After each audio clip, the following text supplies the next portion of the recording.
And I didn't trip over the stage. You told me not to trip over the stage. Yes, so today's talk is called Pleasanton, an Even Briefer History, because our book is about 40,000 words long, and that's a brief history. And there's no way we would get through that in the scope of time we have tonight.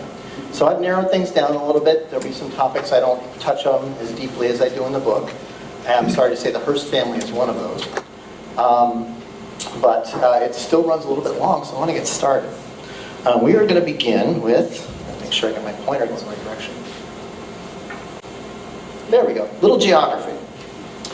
The Amador-Livermore Valley is where Pleasanton is located, and it is a pocket in the Central Coast Range. As you see this green area here, that's the Central Coast, and it tends to form arms. The Amador-Livermore Valley is this little circle in the middle, and that makes it a route between the coast and the Central Valley.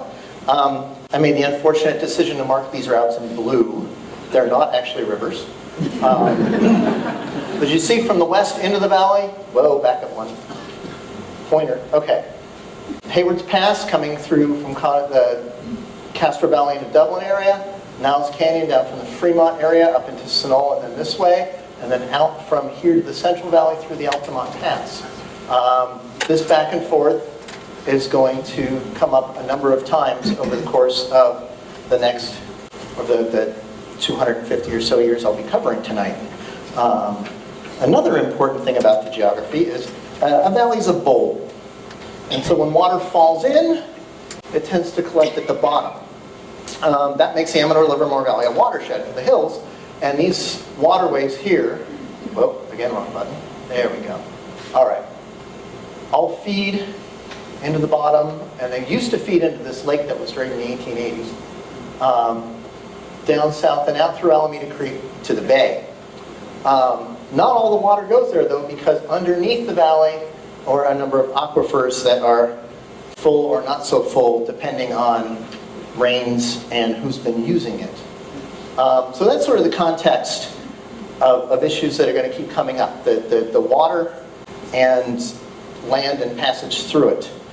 We're going to take a little background here before we have a town of Pleasanton, and we go back to about the middle of the 18th century when, there we go, there are a number of Ohlone tribes living in the area. Randall Milliken has identified 1, 2, 3, 4, 5, 6, 7, about 8 of them. Some maps have a 9th, but all of them, there are a few hundred people covering an area of about 10 miles radius each, 10 miles diameter each. The territory that they control, use, live in, move around in. And in the 18th century, before the Spanish come, they've got a way of life that they've been managing for a few hundred years or more. Staple of their diets is acorn meal, the oak tree right there. Acorns are storable, and so they can harvest them, store them someplace for several months, and when their other food supplies run out, grind them up into meal, leach out the tannins so they can actually eat them, and then make either bread or mush or whatever out of it. Supplement that with hunting and fishing. Remember that lake I showed you? Those are surrounded by marshland. You can get ducks. You can get outside lake rabbits. There was fishing. On top of that, there is food plants. And in order to encourage the growth of the food plants, whoa, wrong button again. It's a very small remote, so it's easy to, my thumb is a little bigger than this. In order to encourage other food plants, the berries and wild grasses and wild onions and things, they would do controlled burns of the landscape. This cleared out a lot of the chaparral so that the plants they liked could grow. The ash helped feed the soil. That's actually a modern burn in the Palo Alto area, as I see from the thing, but it gets the idea across. In order to sort of maximize their efficiency of the use of their territory, they also would relocate seasonally around it. Their housing tended to be tule huts. They're pretty easy to build. They're even easier to take down. Tule reed is common, so you don't need to save it. You can just pull up more. And then they would move around their territory as the seasons went, so as to maximize the best use of their food supply. In addition, there's They would have relationships with neighboring tribes based on trade, intermarriage. This was a way to get stuff that they didn't get locally. Obsidian, for instance, you don't find that in the valley naturally, but they would trade for it. Shells, another thing you don't get a lot of inland in the valley, they would trade for those, and we found those in various archaeological sites. So, middle of the 18th century, the Spanish show up, and they're going to change the landscape somewhat. They come a little late compared to where they started. They conquered Mexico in the middle of the 16th century. They don't get up here until the middle of the 18th century because it's expensive, and they don't have a lot of reason to until the Russians and the British come nosing around. When they do come, though, they start up a system of missions. They don't invade in order to provide a whole lot of land for a lot of colonists. They want to control the territory. They want to do it on the cheap. So the plan is to send missionaries to convert the local population into loyal Spaniards and good Catholics. And for that, their primary tool is the missions. The missions' economic basis is a certain amount of farming, but a lot of livestock. And Mission San Jose, as you know, probably, is not in the valley. Anybody? Fremont.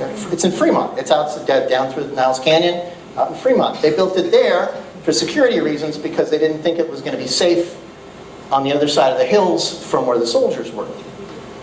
However, they felt no problem with putting a lot of livestock in the valley. And then this becomes the primary usage of the land in the Avenor-Livermore Valley for the next, what are we talking about, 1800 to 1860 or 70 is as grazing land. Now, the livestock kind of upset the apple cart. And this is fine as far as the Spanish are concerned. The livestock compete with the Ohlone for acorns. They certainly compete with all the game animals, the deer and things that the Ohlone hunt, and they crowd them out. Also, if there are too many of them, they'll overgraze the valley. And I don't know whether overgrazing was a serious problem and whether there was a lot of soil erosion that came out of it in the valley, but I wouldn't be surprised if there were. Third thing the Spanish do is they forbid the controlled burns. So the Ohlone have three choices, basically. Their existing way of life isn't really going to work anymore because the Spanish won't let them hunt the livestock. They get upset and then they punish them. They want them to come into the missions, and once you go into the missions, you're not allowed to leave.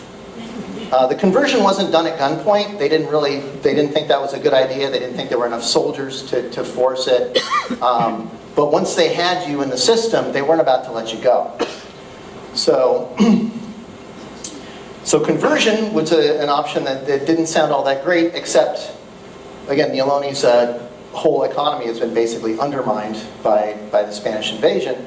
They had the choice of joining the mission system or going into the Central Valley and joining the tribes that hadn't been converted yet, or an option that really none of them wanted to take, but a lot of them ended up with, which was dying. Because in addition to livestock, the Spanish brought a lot of diseases, particularly smallpox, measles, syphilis, and those took their toll as well. So from a population of maybe 2,500, 3,000 people in the valley when the time the Spanish shows up, there are many, many fewer by about 1830.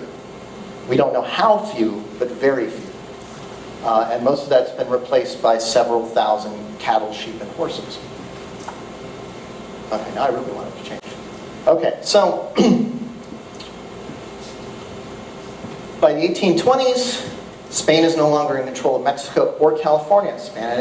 Mexico's a republic. I'm covering ground that probably a lot of you are familiar with already.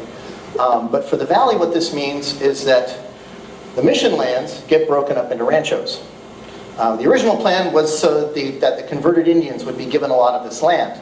But the converted Indians didn't quite have the political connections that a lot of the soldiers and civilians had, and so they were the ones who ended up getting the grants. There were four main ones in the valley. Furthest north, Rancho San Ramon, that covers a lot of the area of San Ramon and Dublin today. Rancho Santa Rita's, northern Pleasanton. Rancho Las Positas, which is actually mostly eastern and east of Livermore. And then the big one, Rancho Valle de San Jose.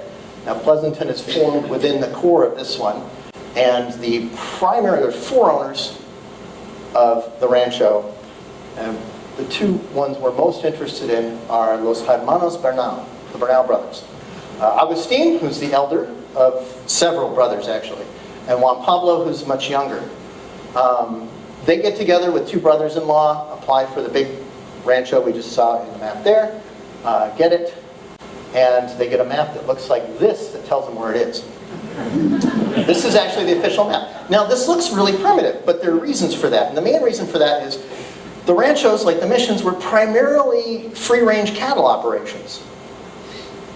So the boundary of the land isn't all that important, because it's much more important is which cattle are yours and which cattle are your neighbors.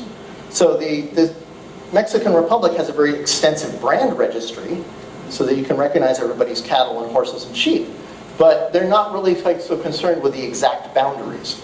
And that's why the map looks like that. This is fine. The Bernal brothers themselves don't actually move into the valley yet, because they just send a couple of guys to look after the herds, and they live in San Jose, in El Pueblo de San Jose, where all the action is, which is the local political center, and also because their parents have a rancho in southern San Jose called Rancho Santa Teresa, which is actually territory I grew up in when I was a kid in San Jose.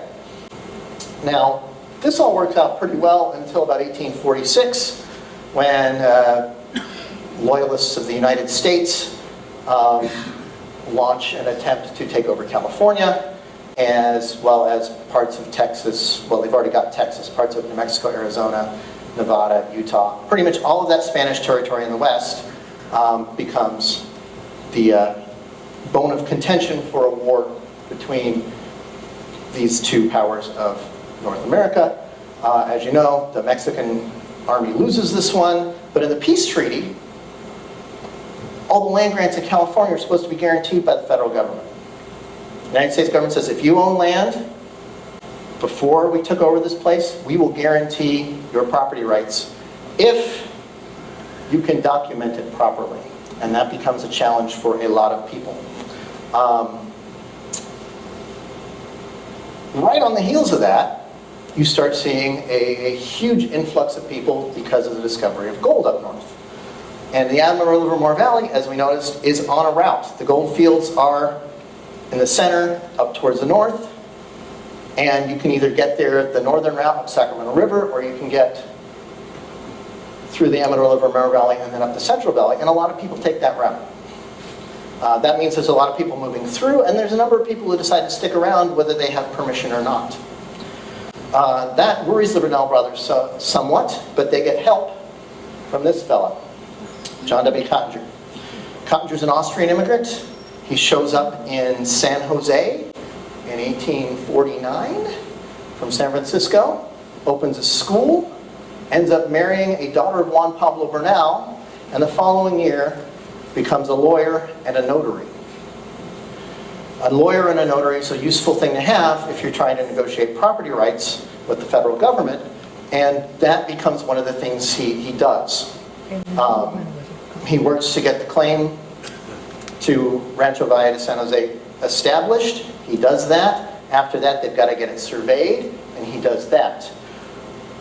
Now, I'm going to backtrack a little bit, because around 1850, also, as I said, there's a bunch of people moving through the valley, and the Bernal brothers have decided that maybe San Jose is not as useful a place to live as actually moving on to their rancho, again, to help establish the property rights and to make sure that there's not too many squatters that they have to drive away. So Augustine builds an adobe and moves up here in 1850. Juan Pablo moves up in 1851. Cottinger and Maria Refugia move up in 1852. The following year, the state of California establishes Alameda County. It needs local officials. The whole eastern part, the entire Amador Livermore Valley, which is as big as most of the rest of Alameda County put together, but much less populated, gets 2 justices of the peace and 2 constables as Murray Township. Cottinger is the first elected justice of the peace, and he becomes basically the law east of the ridge, along with his colleague in Livermore. For the next 4 years, at which point he decides to move to San Francisco and get into the real estate game there. It's going to come up again later.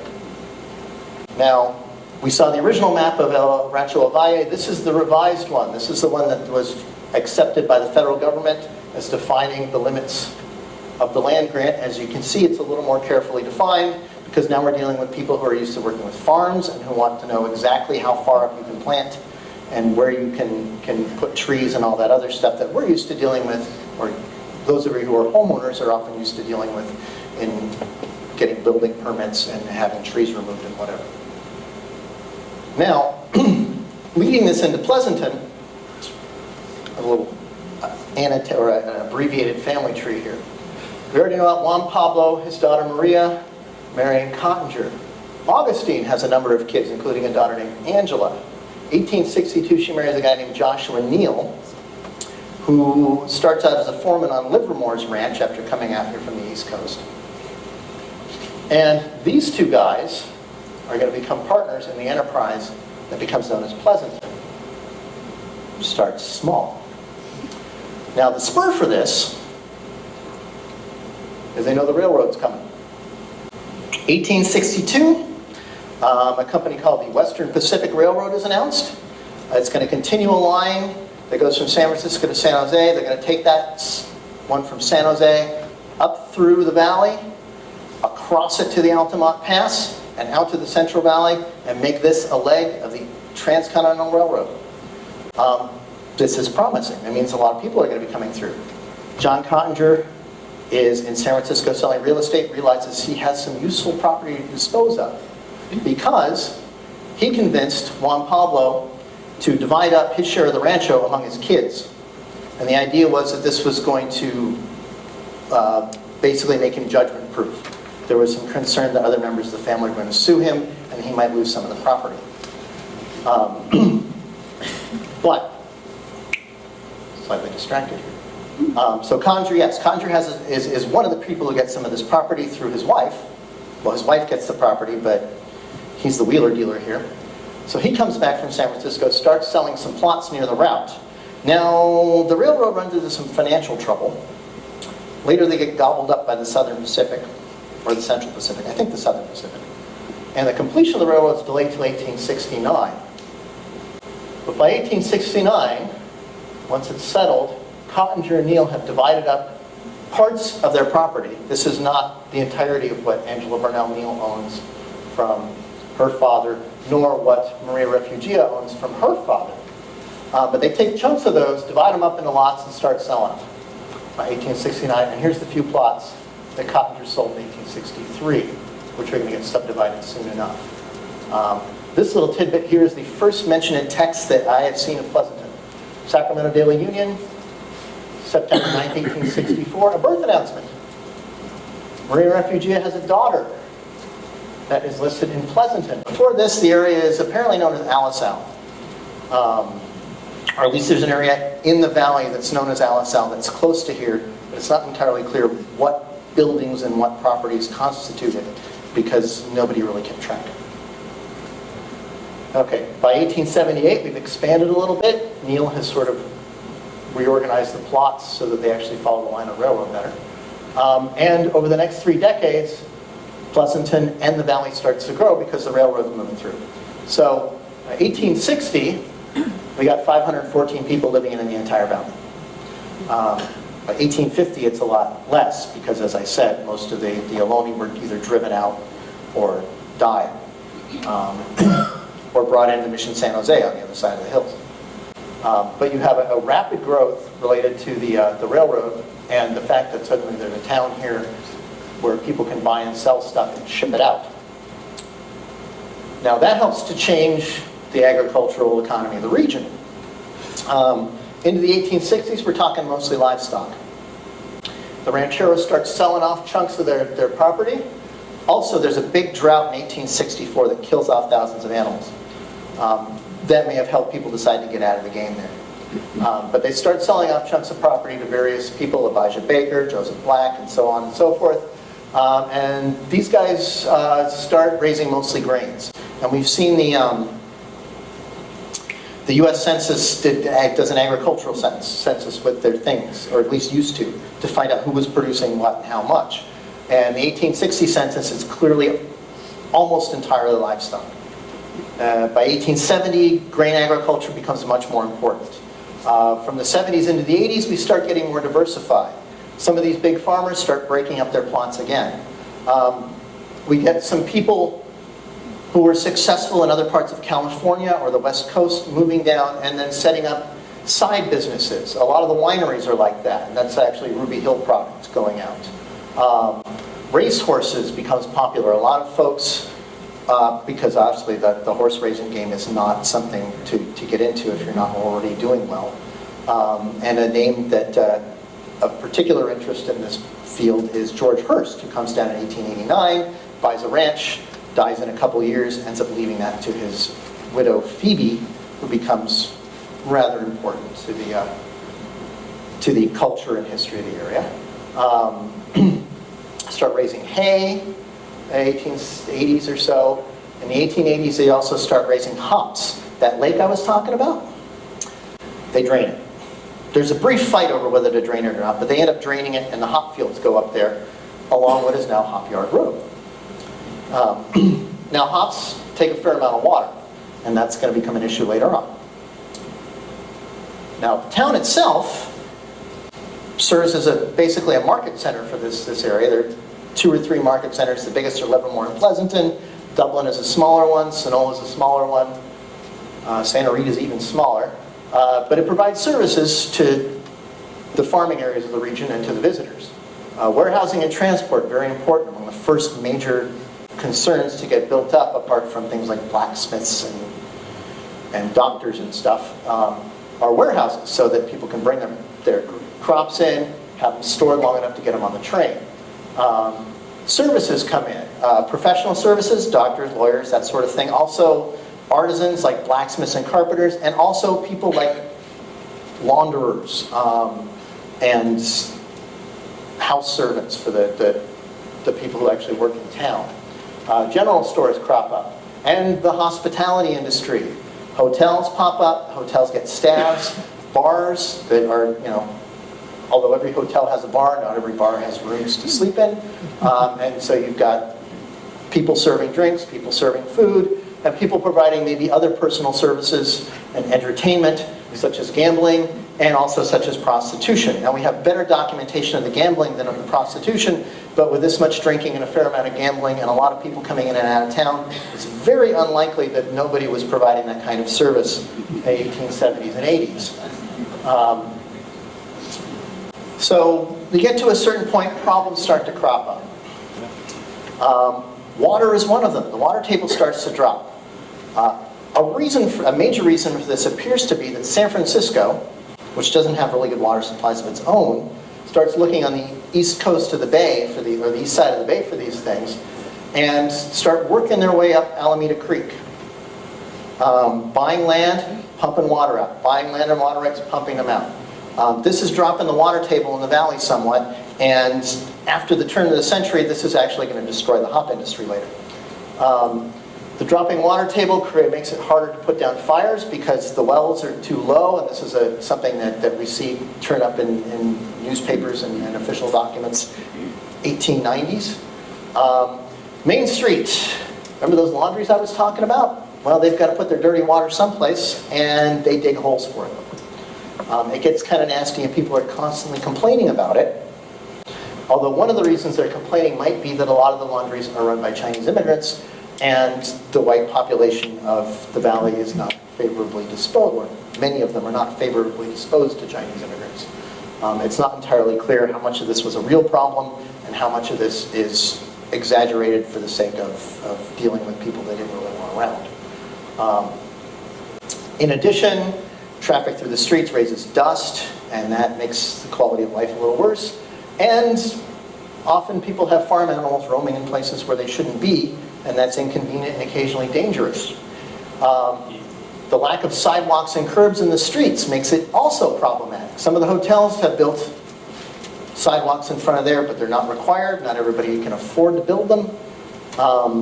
This means that pedestrians walking up and down the street don't necessarily have any protection from horses or carriages going up and down the street as well. And again, as population grows up, public order starts to, I don't want to say deteriorate, because the 1860s are noted as a pretty rough era for the valley. Bandits coming in and out. Sheriff Harry Morse of Alameda County spends a large part of the area from the end of the Civil War to the early 1870s hunting down 4 or 5 major California bandits, all of whom spend at least a little time hiding in the valley because hardly anybody lived there at the time. By the 1880s, that's not so much a problem, but you do see vagrants popping through, and the newspapers, such as we have, often complain about them. Some complaints about juvenile delinquency, public intoxication kind of an issue, and not everybody's happy with the gambling. The one we don't see complained about, by the way, is prostitution, which raises some questions. So, possible solution to this problem, incorporate. Livermore's incorporated in 1875. They've got a municipal judge. They've got a marshal. They seem to have things under control. They've got public services. All this looks pretty good. And these are the kinds of things that people in favor of incorporation would like. However, there's a cost. Some of that cost is money. You got to pay taxes to provide the services, to pay your marshals, to enforce the regulations that you set. And not everybody's going to like those regulations. People are making money off that gambling. People are making money off of serving drinks late. They might not necessarily want city council telling them what to do. However, those people are outnumbered by the people who actually want public services and regulatory authority. So, 1894, Pleasanton becomes a Class 6 municipality, and I believe a California common law city, if you hear about that kind of thing. Its legislative authority is a board of 5 trustees. They have a few civil offices, and they begin reform. So I'm going to stop here to show a little bit of how this changes. This is actually the site we're on now. It's the corner of Railroad and Division Streets. That's the year before incorporation, 1893. You see there's the Office of the Justice of the Peace, who's a county official. There's a small jail here for people he needs to lock up, either for short term or before you sent them to San Quentin or someplace. And there is a volunteer fire department. It was a hook and ladder building. 1895, one of the first things the city has to do once they incorporate is find a place to put the city offices. Now most people know that the current former city hall, where the museum is at 603 Main, was built in 1913. That's 20 years or so after incorporation. They got to be meeting someplace. Turns out, they buy the property where the hook and ladder company is in the lockup. They get the thing rebuilt bigger, and they start using the fire department, the firehouse at City Hall. As we see, as these move on, this, by the way, is from Sanborn fire insurance maps, which are very, very useful tools for understanding how a landscape of a city changes. By 1903, not much has changed here, but you see water pipes and fire hydrants. And then 1907, actually in 1905, they redo the jail. That might be but this is one of the beginnings of, these are the kind of public services. We get someplace to put city government. We start getting a water system. We get a better jail. And there's another use of the Sanborn maps. See, as we get here, this is actually corner of Main Street in St. Mary. You see 1888, what you've got is a well and a pump, a well and a pump, and a well and a pump. By 1890s, these things aren't really drawing anymore. The water table's too low. So they buy a spot north of town, set in some pipes for a full piped up water system. That gets water into people's houses. But of course, they still have to get water out of people's houses, and it's going to take them another 20 or another 10 years to get that done. So yeah, some of these services, when I talked about problems, street sprinkling, get rid of the dust. Curbs, safer streets and sidewalks. Waterworks, get water pumped into people's houses, and by 1910, we've actually got a sewage treatment plant, and everybody has to hook up to it. Not everybody is eager to do so, and there's some mentions of certain people getting their liquor licenses pulled until they get it done. And this is a period in which Pleasanton is actually doing quite well in a lot of ways. It's got a healthy agricultural base. It's got some prestige industries like the horses and the wine. It's got a racetrack, and the racetrack draws a lot of people in. However, between 1910 and 1920, things start to get a little problematic. And actually by 1920, as you've noticed by this chart here, Pleasanton loses about 21% of its population.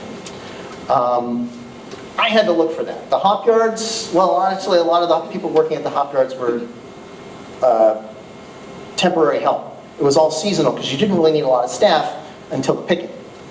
So that wasn't a huge thing. World War I, some people may actually have moved away to get jobs in more industrial places. I'm not clear on that or not. We know the flu epidemic of 1918 to 20 didn't actually kill a lot of people in the valley, partly because the valley wasn't that densely populated, although one of the victims turned out to be Phoebe Hearst, who died in 1919 of complications from the flu and was greatly missed, not only in the valley, but throughout California. The big one, however, is the decline of the track. California bans bookmaking in 1909.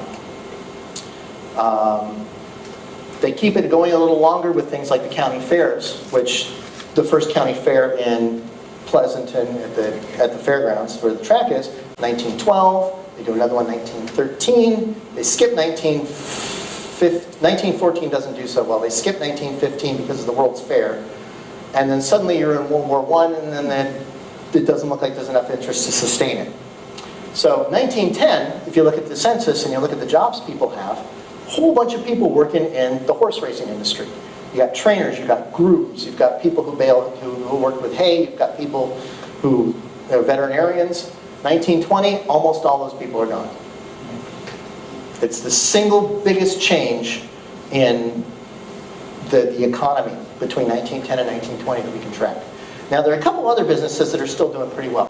Sugar beets, which aren't nearly as glamorous as hops or wine or horses, but they're still doing quite well. Dairies have cropped up because now you've got refrigeration. You can serve a bigger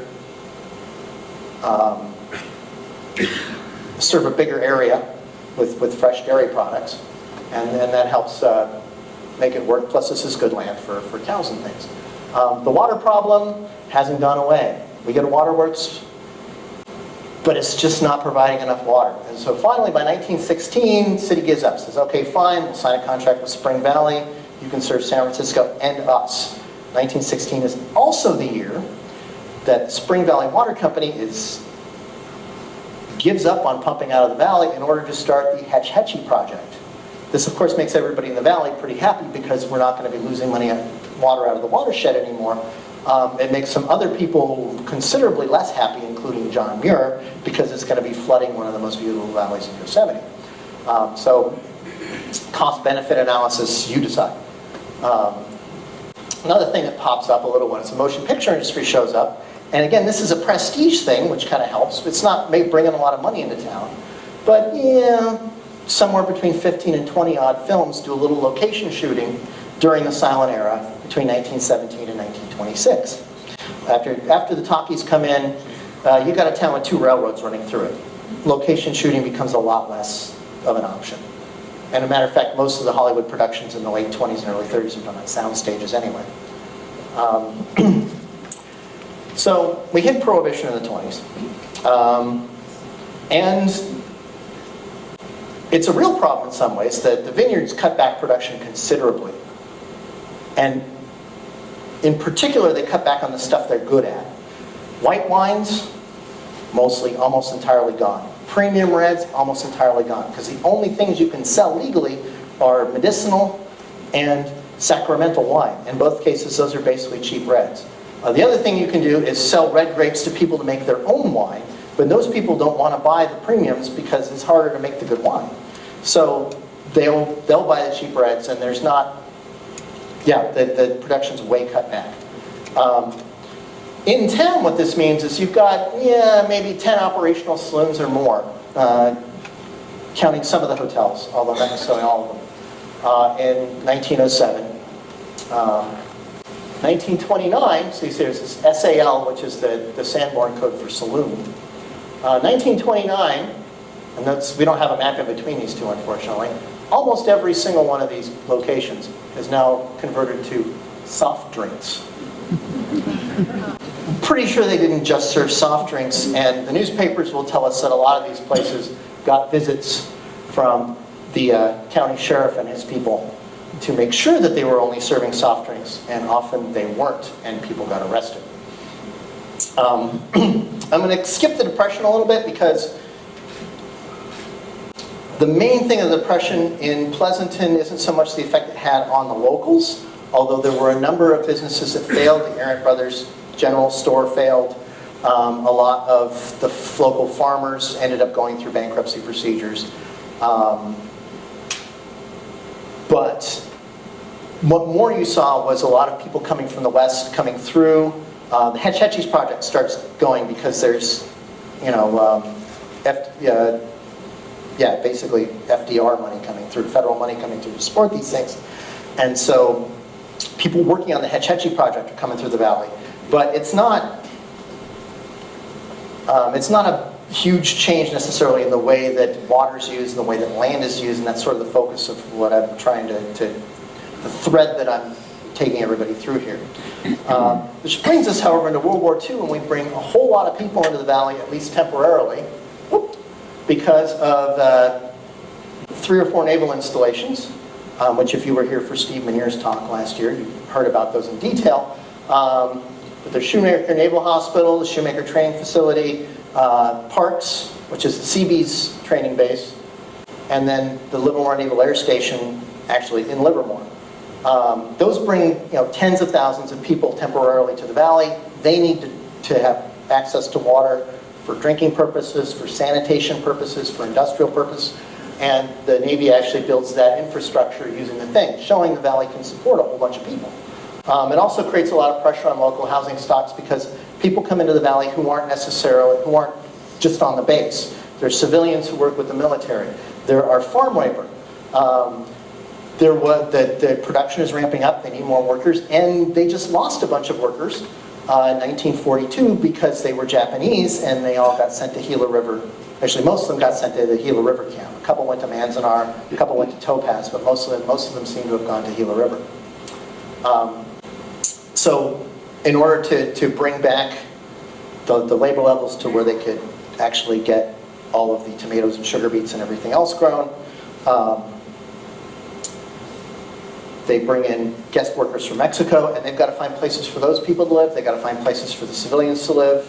Most of the houses are renting out rooms. But it shows that you can actually get a lot more people in the valley than you've got without breaking everything. After the war, there's a brief period of uncertainty when it's not clear because the Navy doesn't need the station anymore. But by the beginning of the 50s, a lot of that stuff's being converted. Shoemaker and Parks become Parks Air Force Base. The old Naval Air Station becomes Lawrence Livermore Labs. GE builds a reactor in Vallecitos near Sonol. That brings about 600 jobs in. The Livermore Labs bring a couple of thousand jobs in at least. And not all those people end up living in Livermore. Several of them end up living in Pleasanton. So you start seeing significant growth in the 50s. And you start seeing it expand. Now, there's Main and First Street. So there's the old core of Pleasanton. This comes over what used to be the Nevis tract. You see expansion here, expansion there, expansion out this way. And down here is actually the land the city put where the sewer plant was. I don't think there was a lot of residential there. So there's modest growth into the 50s, up until about 1959 when things start to get turbocharged. The Bay Area is seeing, in California in general, seeing immense growth. Aerospace industry is coming in, high tech is coming in, more military bases. People need places to live, and people are often looking for cheaper bits of land. So a company called Fulk McLean buys some land up in unincorporated Alameda County and southern Contra Costa County, starts a thing called San Ramon Village, 1959-1960. And this, they put lots and lots of, it's a development of small houses designed to be very affordable, small retail, like little shopping centers, And it's very popular. People start moving in. Fulk McLean starts to expand. They've created a utility service district, which is a thing that California law enabled in the mid-20th century, to be able to organize to make sure that water services and sewage and fire departments and all those things that a community needs for infrastructure got done. At the same time, Pleasanton's expanding, and then this territory in between becomes a bone of contention. In the end, it's Pleasanton that wins most of it. So between 1959 and 1971, Pleasanton goes from this is its actual corporate city limits, to all of that. It takes them a while to fill it in, but they start going on it. As a matter of fact, a lot of this doesn't get filled until the 80s. There's Hopyard Road. This is where Hacienda is. That's pretty open, really, into the 70s. But they wanted to get control of the land because Pleasanton wanted to make sure that, or Pleasanton City Council and the voters wanted to make sure that they had a bigger say over how this area got developed. Okay, but this growth was very rapid, and eventually it leads to a crisis in utility services, particularly wastewater. This is the area that's serviced by the old Pleasanton plant down here. It's outdated. It's barely working. They're trying to find a way to phase it out in the early 70s, but they haven't got there yet. This is the part, this is all the Dublin San Ramon area that's serviced by Fulk McLean's service district. And then this is the part of Pleasanton that's serviced by Fulk McLean's service district. Now, 1971, somebody at one of the water treatment plants finds a leaky air hose, plugs it up, and suddenly realizes that instead of operating just under capacity, the whole system is running almost 750,000 gallons a day beyond safe capacity through the system. This leads to a sort of a generalized freakout at county level, and the water district and the water district and then the county say, okay, look, no more sewer hookups until you get this settled. That would be kind of a problem if the city hadn't given a lot of development permits to people who hadn't finished building yet. So there's some lawsuits that come out of that, but eventually it all worked itself out. And what comes out of this is finally a valley-wide solution to the wastewater problem. And that is, so today, the Livermore-Amador Valley Water Management Agency, formed in 1974, and after plans are approved and a couple of lawsuits and petitions, actually petitions, I don't think there's lawsuits on this, are settled. They build a pipeline that finally sends all of the valley's waste out into the bay rather than having to send it down here where it's going to get into Alameda Creek and ruin Fremont's drinking water. And so development politics are a fairly significant part of Pleasanton and the valley from the 70s up until now even. And there are a lot of people have concerns about bringing new things in. They're worried about overburdening service capacity because it's happened. They're worried about maintaining air and water quality. And certainly in the late 60s and early 70s, air quality is a huge issue. The valley is a valley, and it's sort of an inversion thing. I don't have the meteorological vocabulary to describe it right now, but it catches smog and it keeps smog. And so there's a lot of discussion about how to deal with this, and a lot of it is phrased in terms of preventing growth.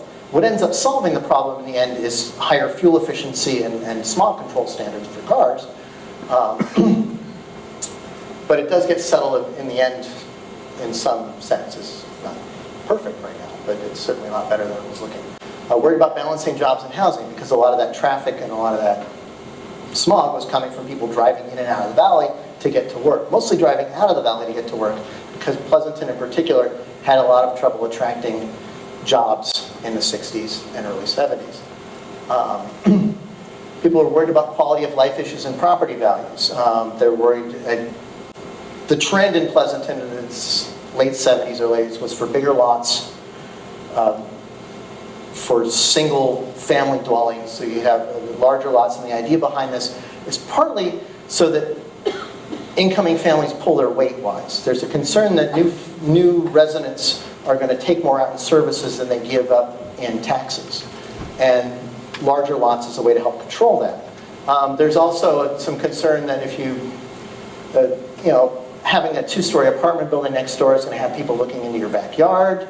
Other issues, especially the people worried about what affordable housing might do to the community, or like very affordable housing might do to the community. Concern about preserving natural spaces. Development threatens to move into a lot of places like Pleasanton Ridge, and people are worried about that. And there's actually the photo back there is the Save the Ridge campaign in '83. On the other side, there's concern for making sure that property rights are actually respected, that people who own lands can sell it to somebody else, and people who own land can build things on it if they want to, as long as it's not something that's so horrible that it ruins everything for everybody immediately. And there are also people concerned to make sure that there's enough affordable housing in the valley. So a lot of this plays out politically because it's essentially a political problem. And it plays out with candidates getting voted in or out depending on where they stand on growth. More importantly, ballot initiatives. There's the SAVE ordinance that comes out in 1973 or so. There's the various initiatives having to do with the establishment and expansion of hacienda in the early 80s and mid 80s. Also some of the other developments, and again, Save the Ridge campaign. And sometimes when those ballot initiatives don't go the way somebody likes, it ends up in the courts. So that brings us to pretty much where we are now. And there's been a lot of success. Pleasanton is routinely described among the nicest places to live in California or in the whole country. They managed to develop really good solid schools. Property here is highly valued. And then people frequently will praise the quality of life here. Now the challenges, of course, the main challenge is to keep that sustainable and to somehow do it by figuring out exactly what the town owes to the valley, to the Bay Area, to the world, and to the country at large in terms of being a responsible member of the neighborhood, however big that neighborhood is. And that's where we sort of are today and what we're looking at. So this has been a pretty narrow overview. There's a lot of things that I didn't discuss, and feel free to bring up a question and answer. But it's covered what seems to me to be the two of the major trends, or one or two of the major trends that come through the history of this region. Is what are we doing with our land, and then how are we getting, and what are we doing with our water? And at that, I'm going to stop now. Does it go any further? No. You can go ahead and cut it, or go back to the beginning. And I can take questions. Yes. And the first go, or I'll just repeat the question. I'm going to warn everybody in advance. I have a lot of answers, but I do not have all the answers. So if I may end up saying I don't know. So, sir. Right at the end of your discussion, you mentioned development and the impact on the community, and I have a particular pet peeve or question. It doesn't necessarily have to do with Pleasanton, it has to do with Dublin. And the covering of the hills with these thousands of homes, where we're talking about water, traffic, air. How can Dublin decide they want to be the New York City of California, as opposed to Pleasanton and other communities that are trying to responsibly manage growth and quality of life? That's a good question, and I don't actually have an answer for that. It's a contemporary politics thing. I'll phrase this with something I probably should have said at the beginning of the talk, and that people who spend a fair amount of time around the museum already know. I don't actually live in town. I live in Benicia. So my perspective on Valley politics is very much an outsider's perspective. And to me, this isn't really an answer, but it's something like an answer. That goes back to what I said at the end of the talk about each community kind of has to figure out what its responsibilities are to a sustainable environment, but also to handling the needs of people living in the area. whether it's providing affordable housing, or making sure that there's enough water, or making sure that the wild places are still preserved. There's a balance that's got to be found, and that balance can only really work out through the political process. And it's something that each community and the valley as a whole, the county as a whole, the state as a whole, has to figure out and work out. Sir? Could you speak a little bit about the name origins of Pleasanton and Pleasanton, the Absolutely. That one I do know. So he's asking about the origins of the name Pleasanton. Pleasanton was named after Alfred Pleasanton, a Civil War general, a cavalryman. It's not clear what sort of relationship, if any, existed between Cottinger, who almost certainly came up with the name for the community, and the general.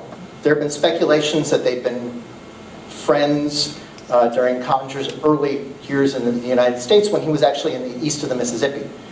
He came in New York, he spent some time in Kentucky. He actually left for Brazil through New Orleans, as I recall. So it's theoretically possible he may have run into Alfred Pleasanton, which was spelled O-N-T-O-N and not A-N-T-O-N. And the lore of the name is that it was originally spelled the way the general spelled it, O-N-T-O-N, and that a postal clerk took it upon himself to correct the name. And then that stuck, so it became Pleasant as in pleasant at the time. Now, this is complicated slightly by the fact that 2 out of the 3 most important newspapers in California during the Civil War also spelled the general's name P-L-E-A-S-A-N-T-O-N. So if this was a misspelling, it was a very common one. The major Los Angeles paper at the time used O-N-T-O-N, but Sacramento Daily Union and the Daily Alta California, which was a San Francisco paper, they both spelled it A-N-T-O-N. So if the postal clerk made a mistake, he was in very common company. What about the pronunciation? I don't actually know. When we've taken to saying Pleasanton, I think most of us learned that from Heather Hagen Rizzoli, in order to emphasize the difference in spelling. I don't know that the general actually pronounced his name that way. He was from Maryland. I don't know how a Maryland accent would handle that necessarily. But if that helps anybody else to know, that might be something. Questions have we got? Ma'am? What you haven't mentioned was the BART. I mean, what we see, BART coming down and then Pleasanton exploding.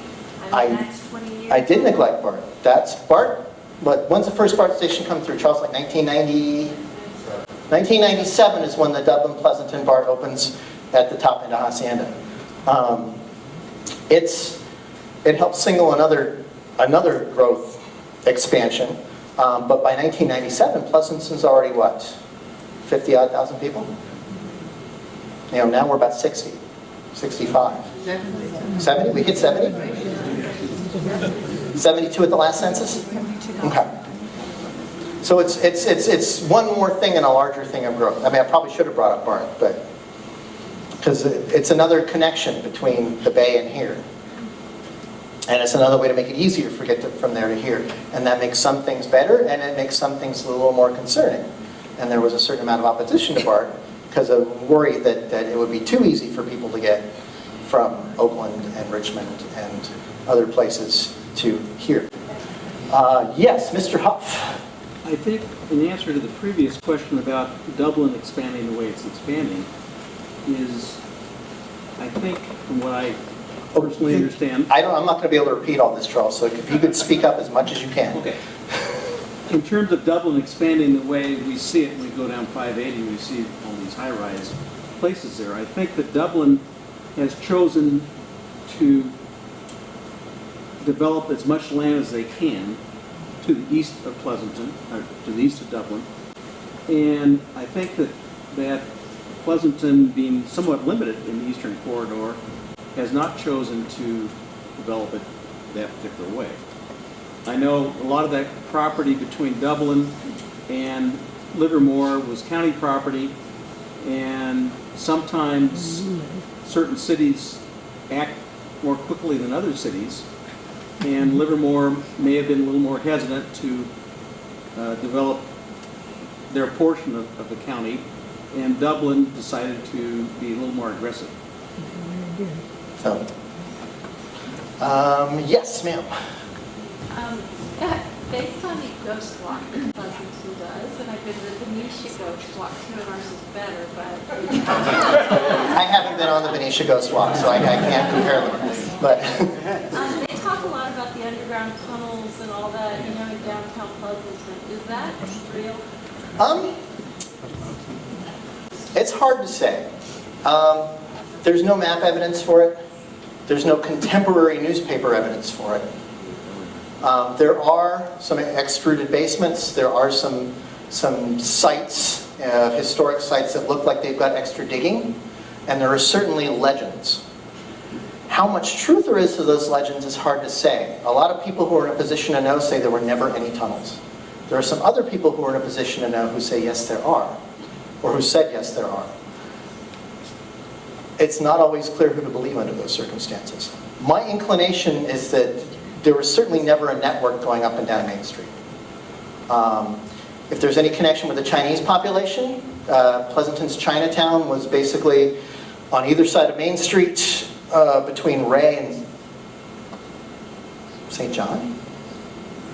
There's basically a block on either side, 4 or 5 businesses.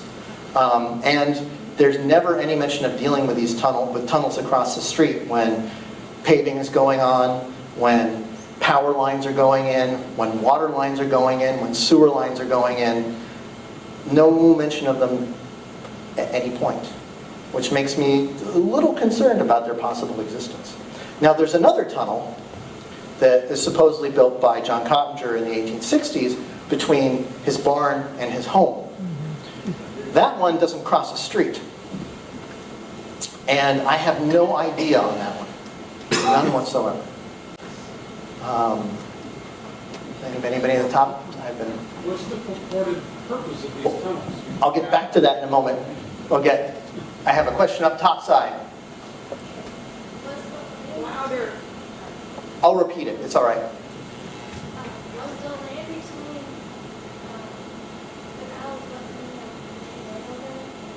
The land between Bernal and Foothill? An Indian burial ground? There certainly was one there. There were a number of places where when development came through and they were going to start building things, they found burials. Certainly at Crossroads when they were building that, up at Santa Rita. So yes, they've had to work with the local Native communities in order to make sure that things are treated properly and respectfully, and to negotiate the terms upon which those burials are going to be moved if they get moved. Usually they get moved. Okay, you were back to the tunnels. Well, that's the thing. The Cottinger Tunnel, supposedly the purpose of that one was to be able to transport prisoners, because after all, Cottinger was a justice of the peace, prisoners from the barn, where he would hold them, and to his house, where he would hold trials.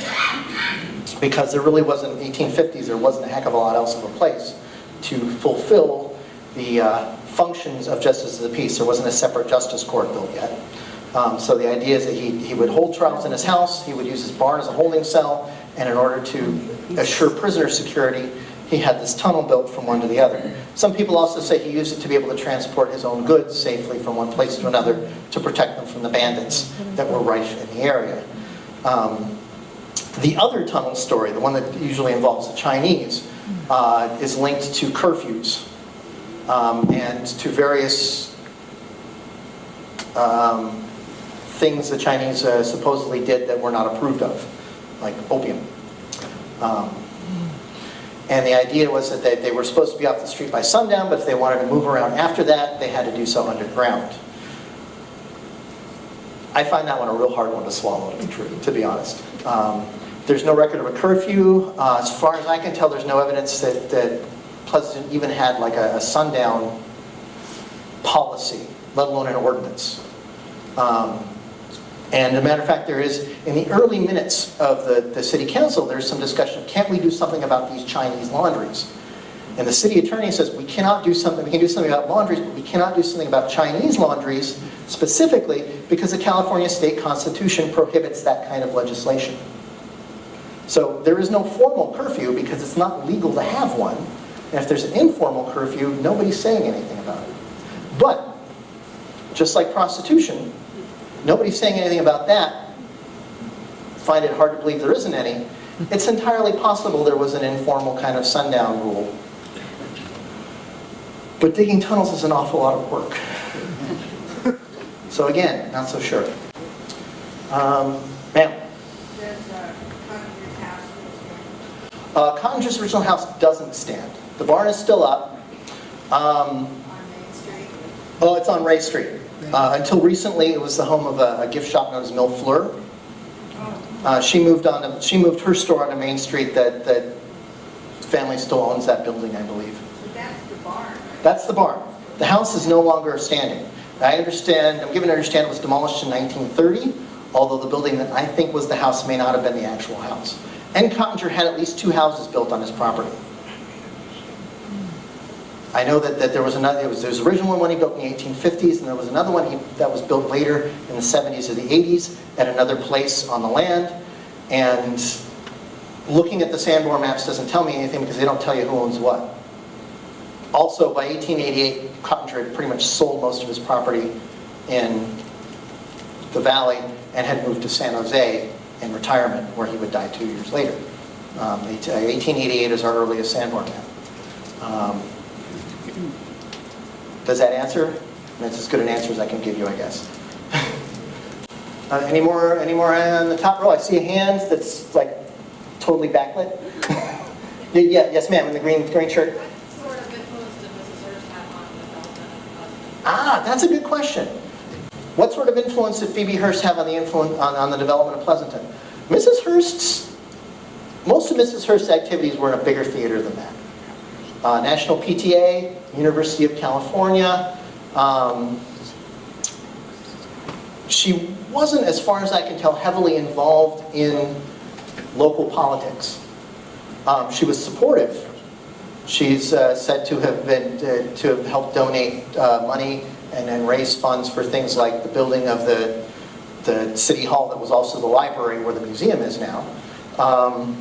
And she tended to hire locally when she needed things like, I'll say somewhere in the teens, she hosted the YWCA annual shindig. And that brought a whole lot of people in. She needed a lot of drivers. She needed a lot of food. Most of that she bought locally. As far as like affecting, there wasn't, as far as I can tell, a huge effect on the local economy because of her presence. The estate was basically a farm. She produced a lot of her own food. Anything else she did buy, but their needs weren't usually that big. And she was a nice neighbor to have. She was certainly a responsible neighbor. But she didn't live inside the city limits. And she doesn't seem to have played a particularly significant role in the way that Pleasanton did its business. She didn't lean on anybody to change the local laws or anything, as far as I can tell. Yes, sir. There's a small patch of considered Pleasanton, maybe just by postal codes, to the northeast town, just the freeway up in the area. Can you address why that's still considered a pocket of Pleasanton? So there's a piece of land, he says, it's just north of the freeway. In the east, what intersection is it closest to? It's up off the north end of Tasahara. Okay, off the north end of Tasahara? Okay, that's probably because the line of 580 went through. It was part of something that they'd annexed, but they hadn't entirely settled the line of the freeway by 1962 when a lot of these annexations really hit, and when Pleasanton actually filed for a lot of that stuff was really 1962, 1963. And it was a matter of getting there before Volk McLean did.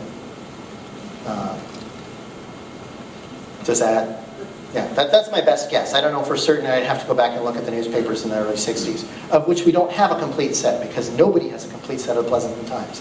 Yes? Who were some of the famous bandits in the area? Ah, famous bandits.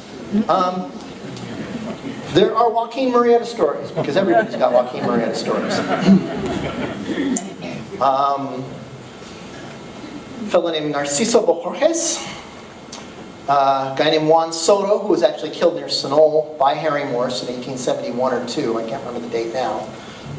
And let's see, Tiburcio Vasquez is another one. I don't know if you recognize any of these names. If you're more interested in the subject, I would read books by John Bosanecker, who wrote the biography of Harry Morse, a recent biography of Tiburcio Vasquez, who was a very dashing kind of fellow, even if he was not a nice guy by most stretches of the imagination. But yeah, Bosanecker's biography of Morse is a really good read on these things. And the Vasquez book will look at the lives of one of these banditos. And Vasquez is one of the interesting ones, because he's one of these guys, a lot of them are romanticized as Californios who got embittered, who were mistreated by the Anglos who were coming in, and then who became social bandits, essentially. They were getting payback for what had been taken from them. And Vasquez actually was one of these guys. Whereas a lot of them, like Murrieta, had been come in from somewhere else, most likely Chile, and it's not entirely clear what everybody's motivations were. Vasquez's is a little better documented. Sir? I have a question about hops and hop yard. Ask away. I think I read, I'm not sure, that's what I'm asking, that the hops in Pleasanton were shipped all the way to Ireland to the Guinness. Yes, sir. He's asking where the Pleasanton hops shipped far and wide, and particularly to Guinness. There's a book called Progressive Pleasanton that the city put out in 1902, which is basically a souvenir thing. So it says all the best stuff about Pleasanton. And they say very nice things about Pleasanton hops, and they mention that Guinness is a customer, a major customer of Pleasanton hops. Yes. Sir? Were there any major stage lines? Were there many major stage lines? Actually, not really. The main stage line through the valley went through the north end of the valley. So it would go Livermore to Dublin through Castro Valley. And there was some talk, when they were looking at the rail line option, of taking that route. The problem is, there's that lake in the middle, and if you want to go from San Jose to the other side of the valley, it makes a lot more sense to go southeast of the Laguna and go through Pleasanton and then to Livermore and then out. So the stage line, there was a Wells Fargo agent in town, but it was a spur stage line rather than the main trunk. Who else we got? We got one up in the stands here. Yes, sir. I'm curious about the Moore family and when they came into the area and their imprint on the area. And as a side note, I used to live behind it. My first house was I think it's the Gordon Rose Nursery over on Moore Avenue. Any information on those subjects? Off the cuff, no. Henry Moore comes in. I'm not entirely sure Henry's the first Moore to come in, but I think he is. Late 18th century. He's not in that very first wave of the 1860s. I think he's a little after. He becomes well known for raising Clydesdales. But he also raises dairy cattle and grain. And we have a great photo from what is either the 1912 Alameda County Fair or the 1902 Agricultural District Fair. Because before they had county fairs, the state of California had agricultural districts which didn't quite follow county lines. And in 1902, Pleasanton hosted one of those fairs, and we have a picture of Henry Moore, the products of Henry Moore's farm from either 1912 or 1902, and I'm pretty sure it's 1912, but I couldn't say for absolutely certain. About the rose thing, I'd have to go back to the shop and actually look some stuff up. Okay, down here. The racetrack at the fairgrounds, I read or heard that that's the oldest in the state of California. Racetrack at the fairgrounds, yes, they will tell you that this is the oldest continuously running track in the state of California.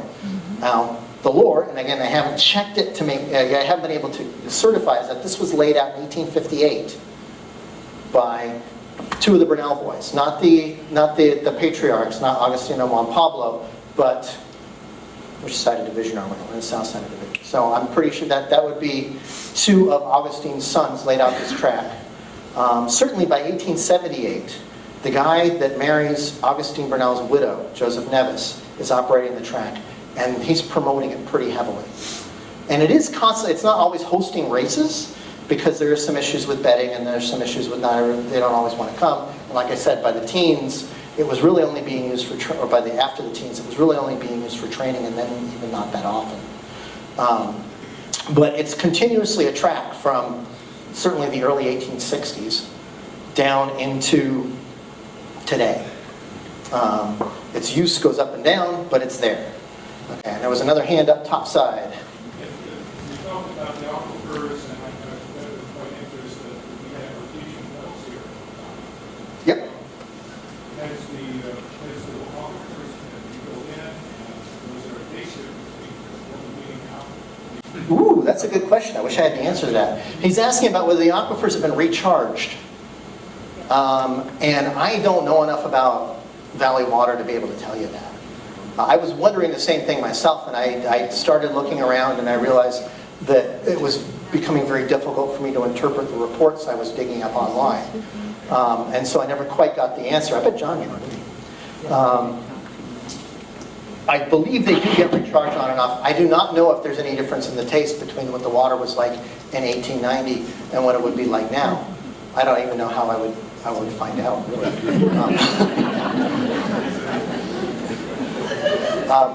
What we drink now is more likely to have been treated by a modern water treatment plant rather than, just run off of the hills into the creeks. So there's that. But again, I don't know the answer beyond that. Wait for hands. Yes. I just wanted to let you know that early on, there was a difference between the wells and the different waters in the different areas of town because of the different wells that it came from. Okay. Judy says there were differences in the water that was drawn from different sources. Because there were wells in non-urban areas of the valley, certainly much, like probably still are, I imagine. Yeah. Yeah, there are still places that are far enough off the grid that they're still working off artesian wells. Yes, ma'am. Are there any Burnell families left here now? I believe, Yes, there are Burnell descendants still in the valley or in town, or both? in town. In town. Judy knows everybody. So. Sorry. So yes, there are still Burnell descendants in the area. I know there are Burnell descendants also in the Central Valley. Some of the family moved out. Some of them stuck around. Local dentist teachers. Sorry? Local dentists and teachers. Local dentists and teachers. I'd have to get names from her. But the short answer to that question is yes. Oh my God. I'm saying the back row's not that well lit, making sure that there's no hands up there. Okay. How are we doing for time? Is there... Awesome. Okay. Thank you all for coming. I hope you enjoyed it. I hope I didn't ramble too much. And